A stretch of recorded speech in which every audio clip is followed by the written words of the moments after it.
Hello friends, welcome to Divya की कहानियाँ। मैं हूँ दिव्या और आज एक बार फिर मैं आपके लिए लेकर आ गई हूँ एक नई कहानी।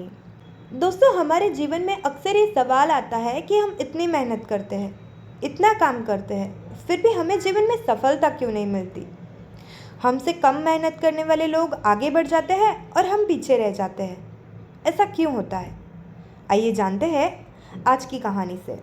लेकिन हाँ दोस्तों, उससे पहले अगर आपको आज की कहानी पसंद आए, अगर आपको आज की वीडियो से कुछ सीखने को मिले, तो प्लीज़ मेरे चैनल को सब्सक्राइब करना, इस वीडियो को लाइक करना और कमेंट करना मत भूलिएगा। तो शुरू करें। प्राइवेट सेक्टर में काम करने वाला अरुण बेहद ही ईमानदार, धार्मिक और मेहनती लड़का था। काम चोरी करना, अपने काम को दूसरों पे थोपना या काम को जैसे तैसे कर बस ख़त्म करना तो उसे पसंद ही नहीं था।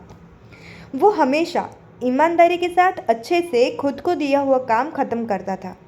अरुण की इसी आदत की वजह से उसकी ऑफिस के ऊपरी लोग उसकी तारीफ करते रहते थे।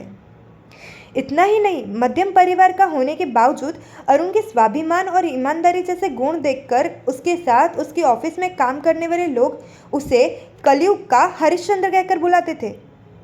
अरुण अपनी जॉब से वैसे तो बहुत खुश था, लेकिन उसे अपने नसीब पर बहुत गुस्सा आता था, क्योंकि उसके साथ काम करने वाले लोग झूठ बोलते, काम चोरी करते, फिर भी उनकी पगार बढ़ जाती थी, उनको प्रमोशन भी मिल जाता था। मगर अरुण, उसे तो अपनी ईमानदारी के इनाम के रूप में शाबाशी के अलावा और कुछ नहीं मिलता था। अरुण को समझ नहीं आता था कि वो ऐसा क्या करे जिससे उसकी पगार बढ़ने लगे।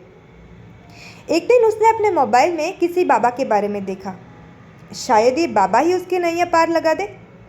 इसी सोच के साथ अरुण उस बाबा के पास गया और अपनी समस्या सुनाते हुए बोला, बाबा, मेरे नसीब में सफल होना लिखा है कि नहीं? आप ही बताइए, मैं कब सफल होऊंगा? मैं बहुत परेशान हूँ, मेरी उलझन दूर कीजिए।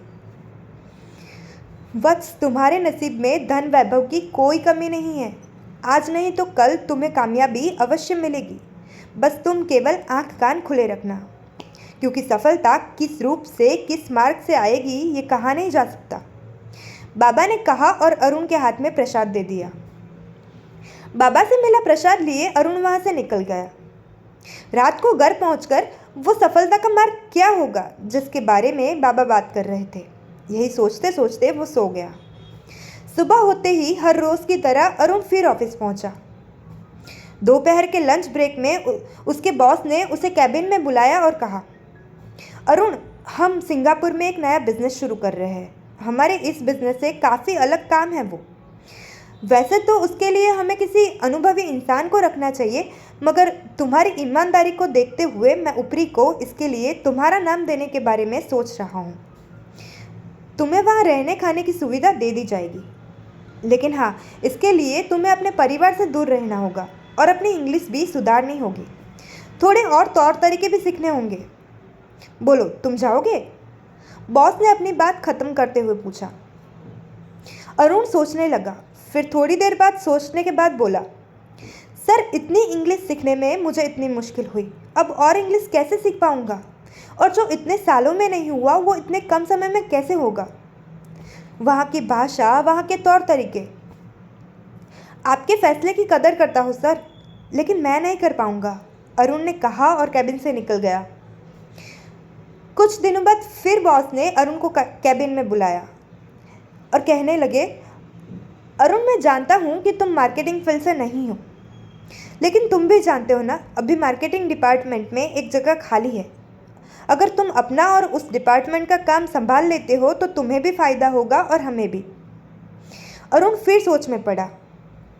नहीं सर, लोगों को कन्विंस करना मेरे बस की बात नहीं है, मैं नहीं कर पाऊँगा। आप जानते हो ना, मैं झूठ नहीं बोल पाता, अरुण ने कहा।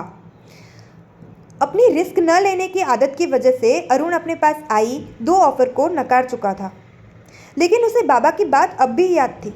इसीलिए वो फिर बाबा के पास गया और कहने लगा, बाबा, आपने तो कहा था कि मौके आएंगे, लेकिन मुझे मेरे काम में कोई मौके नहीं मिले। बाबा ने कहा, वत्स, क्या तुमने कुछ दिन पहले शहर से बाहर जाने के किसी ऑफर को नकारा था? अरुण ने कहा, जी हाँ। बाबा ने कहा, मैंने कहा था वत्स, मौका किस रूप में आएगा ये कहा नहीं जा सकता। वही मौका तुम्हारी तकदीर बदल सकता था। अपने रिस्क न लेने पर अरुण को बेहद अफसोस हुआ। दोस्तों, हम मेहनत तो कर लेते हैं, लेकिन अपने कंफर्ट जोन से बाहर ना निकलने की आदत की वजह से कभी कभार हम खुद ही खुद की सफलता को रोक देते हैं। Thank you.